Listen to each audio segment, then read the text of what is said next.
सभी को नमस्कार। प्री बोर्ड का जो प्रश्न पत्र आया था कक्षा 12 का 2023-24 का, आज हम उसी पर चर्चा करने वाले हैं। तो शुरुआत करते हैं। सबसे पहले निर्देश। प्रश्न पत्र में 2 खंड हैं, आप सभी जानते हैं, एक वस्तु पर एक वस्तुनिष्ठ पर प्रश्न है जो।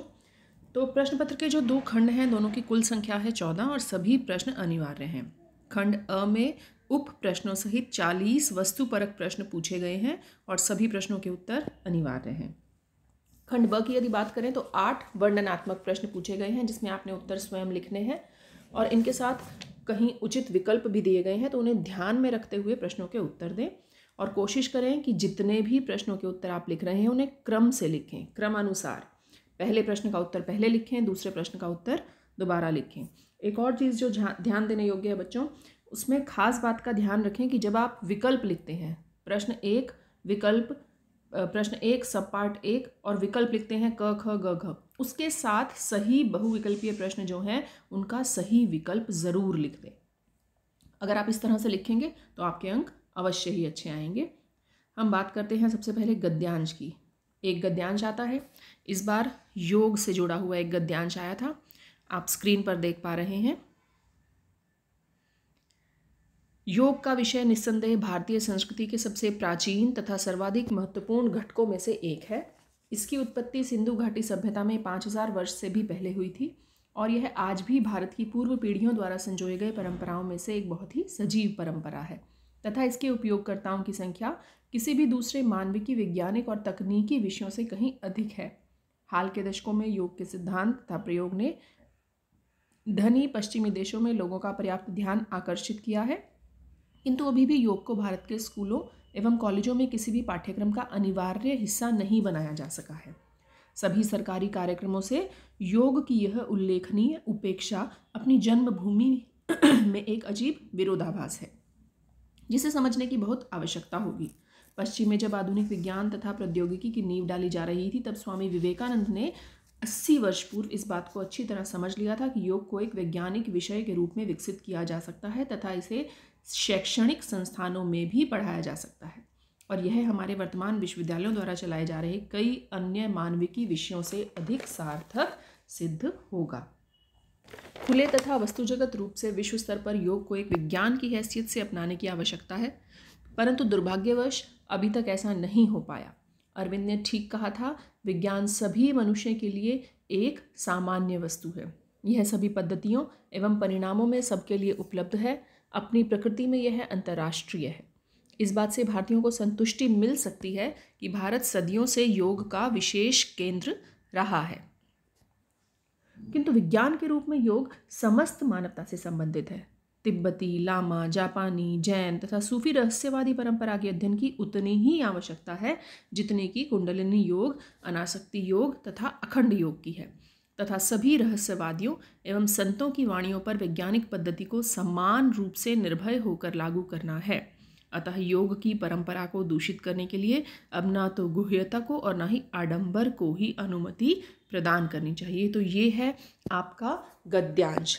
इस गद्यांश के आधार पर जो प्रश्न है, ज़रा उन प्रश्नों को देखते हैं। आप देखेंगे स्क्रीन पर कुछ प्रश्न अभी आने वाले हैं। पहला प्रश्न, मैं आपको प्रश्न बता दूं। प्रस्तुत गद्यांश में सजीव परंपरा किसके लिए कहा गया है? तो आप जानते हैं योग के बारे में बात हो रही है, तो सजीव परंपरा के रूप में योग को ही कहा गया है। दूसरा प्रश्न, योग को किसके जैसा बनाए रखने की आवश्यकता है?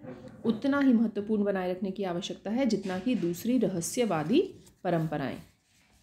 योग को किसकी हैसियत से अपनाने की आवश्यकता है? विज्ञान की हैसियत से। सदियों से योग का केंद्र भारत, आप सभी जानते हैं। लेखक के अनुसार योग की आवश्यकता कहाँ है? समस्त मानव जीवन के लिए योग की आवश्यकता लेखक यहाँ पे दिखाना चाह रहे हैं। योग के विषय में कौन से कथन सत्य हैं? तो आप ध्यान से देखें। पहला कथन, योग भारतीय संस्कृति का महत्वपूर्ण घटक है, अपने आप में सही है। भारतीय स्कूलों व कॉलेजों में योग पाठ्यक्रम का अनिवार्य अंग है, ऐसा नहीं है, हमने पढ़ा है, तो ये सत्य नहीं है। यह आज पूर्व पीढ़ियों की तरह भारत में सजीव परंपरा है, यह कथन बिल्कुल सत्य है। हमने जो अभी गद्यांश पढ़ा उसके अंदर इसकी पुष्टि होती है। और योग समस्त मानव के लिए उपयोगी है, यह भी हमने अभी पढ़ा।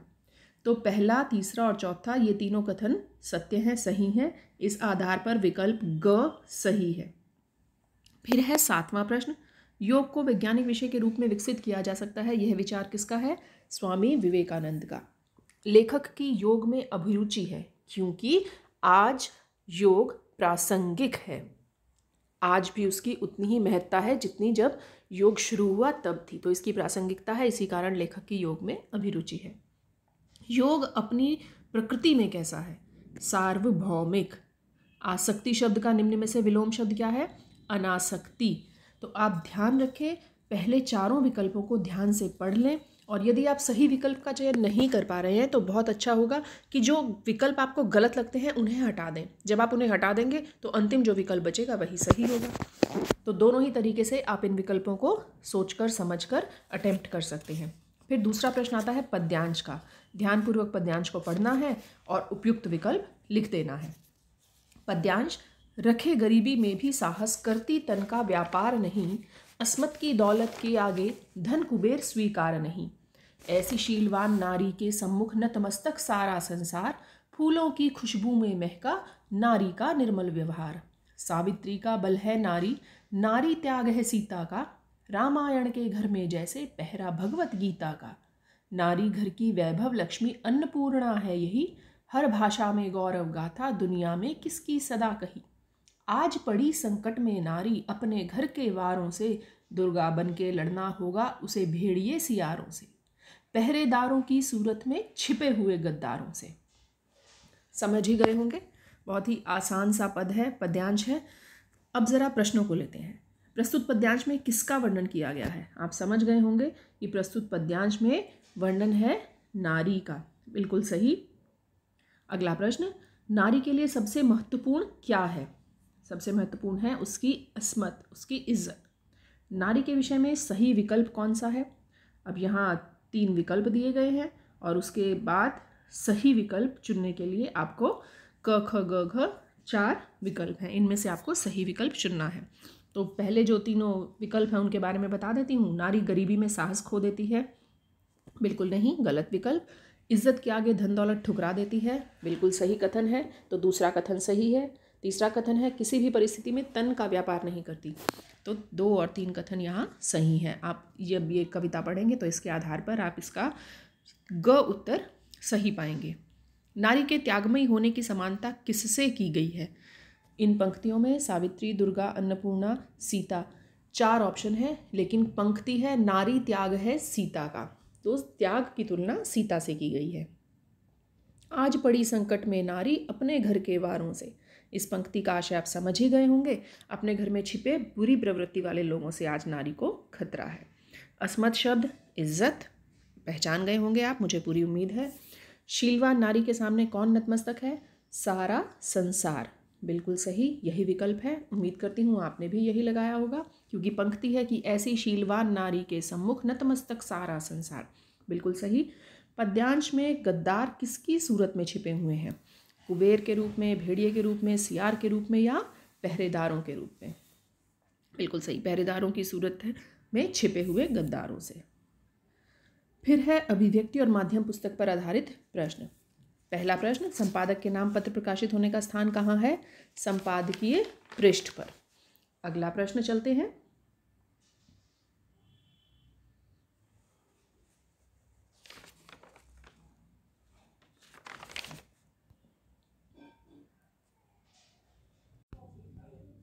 अभिव्यक्ति और माध्यम के 5 प्रश्नों के बाद चौथे प्रश्न पर चलते हैं।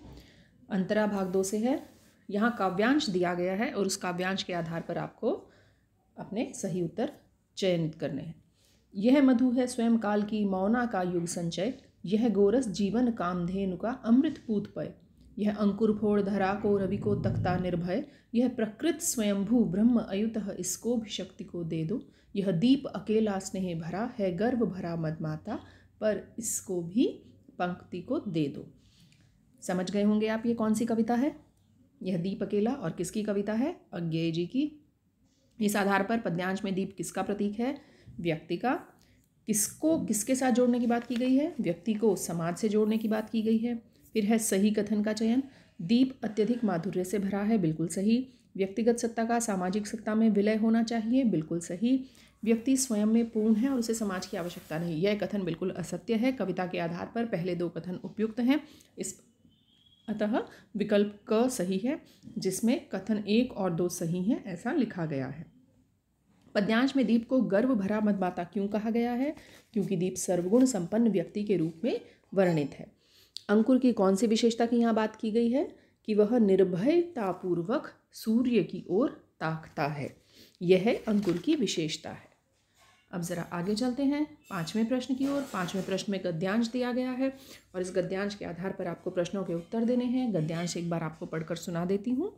रूप की तो बात ही क्या है, बलिहारी है इस मादक शोभा की, चारों ओर कुपित यमराज के दारुण निश्वास के समान धधकती लूह में यह हरा भी है और भरा भी है। दुर्जन के चित्त से भी अधिक कठोर पाषाण की कारा में रुद्ध अज्ञात जल स्रोत से बरबस रस खींचकर सरस बना हुआ है और मूर्ख के मस्तिष्क से भी अधिक सूने गिरी कांतार में भी ऐसा मस्त बना हुआ है कि ईर्ष्या होती है। कितनी कठिन जीवनी शक्ति है, प्राण ही प्राण को पुलकित करता है, जीवनी शक्ति ही जीवनी शक्ति को प्रेरणा देती है। तो आशा करती हूँ आप समझ गए होंगे कि कहाँ और किस पाठ की बात की गई है। तो यह है कुटुज, द्विवेदी जी का पाठ है, बहुत ही सुंदर पाठ है। प्रस्तुत गद्यांश में किसकी विशेषताओं की बात की गई है? पाठ यदि आप समझ गए हैं तो आप जान भी गए होंगे कि कुटुज की बात की गई है। लेखक किस चीज़ से प्रभावित है? कुटज के रूप और जीने की कला से। अब कथन और कारण का एक प्रश्न है। कुटज सूने गिरी कांतार में भी मस्त बना हुआ है, यह कथन है, और इसका कारण कि उसकी कठोर जीवनी शक्ति ही उसे इस प्रकार जीने की कला सिखाती है। दोनों ही सही हैं, अतः क ऑप्शन, क विकल्प कथन ए सही है और कारण उसकी सही व्याख्या है, उपयुक्त है।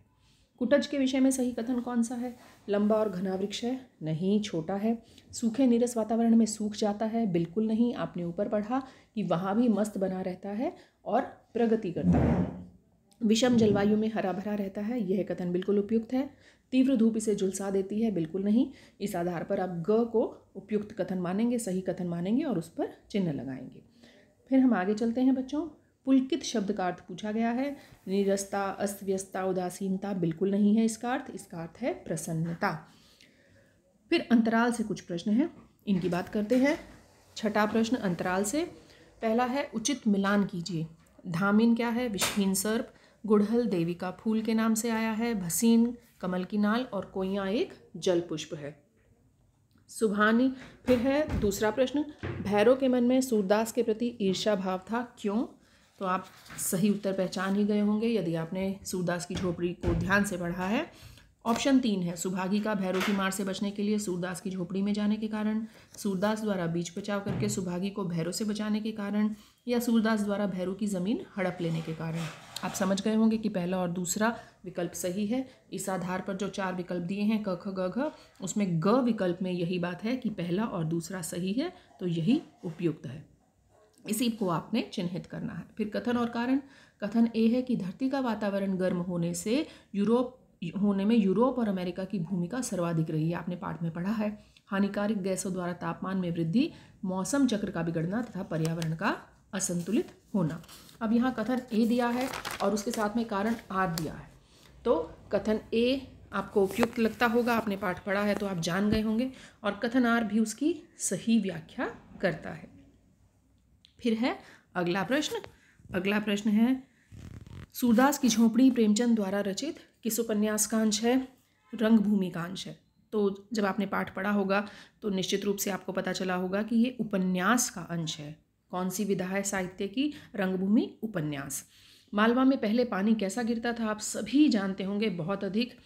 औद्योगिकरण के विकास का प्रभाव हमारी नदियों पर किस प्रकार पड़ रहा है? यदि पाठ न भी बड़ा हो तो आप समझ जाएंगे कि इन चारों ऑप्शन में से, चारों विकल्पों से दूसरा विकल्प सही है कि नदियाँ दूषित हो रही हैं। आप यमुना को देख लीजिए। बिस्कोहर की माटी पाठ के आधार पर प्रकृति को किसके समान माना गया है? सजीव नारी के समान। आखिरी में प्रश्न भी है इसके आधार पर, जब आप पाठ पढ़ेंगे तो। फिर है वर्णनात्मक प्रश्न। 7वां प्रश्न, किसी एक विषय पर आपने लिखना है 120 शब्दों में रचनात्मक लेख। लोकतंत्र में मीडिया की भूमिका, आज विश्व में भारत की प्रतिष्ठा, गिरते नैतिक मूल्यों का प्रभाव।